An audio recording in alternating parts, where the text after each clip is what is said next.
Pedro believes cutting trees during Holy Week is prohibited. A. Taboo. B. Morris. C. Folkways. D. Laws. Hi teachers! Hi future of it is! Kumusta? Kumusta? And here's another topic that you should know before taking the board exam. Okay, may irarasyo tayo. May tinanong si Sir JP at irasyo natin to. Okay, si Pedro daw naniniwala na ang pagputol daw ng mga puno tuwing Holy Week ay prohibited, ay pinagbabawal. Okay, anong sagot natin dyan? I-type nyo na sa comment section kung ano muna ang sagot ninyo at tignan nyo kung tama kayo.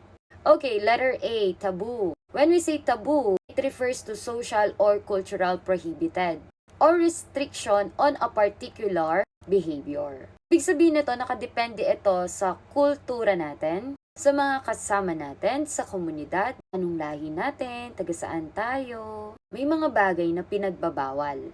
And that is taboo. Okay, para mas maintindihan nyo, magbigay tayo ng example ng letter A. Diba yung pagkain ng pork, pinagbabawal po sa Islam. So, prohibited or restriction. Sa iba naman, yung pagpapakasal sa malapit na kamag-anak or close relative. Yan ay mga halimbawa ng tabu. Yung mga pinagbabawal base sa ating mga kasama sa komunidad or sa kultura natin. Ibig sabihin lang nito, yung paniniwala natin na bawal to. Next, letter B, Maurice. We are talking about our morality naman dito. Pagpapahalaga natin sa ating moral. Moralidad, Maurice. Like for example, magiging tapat sa inyong mga asawa. Halimbawa lang. Kung ino-honor natin yung mga matatanda sa atin, yung mga magulang natin. So we are talking about morality.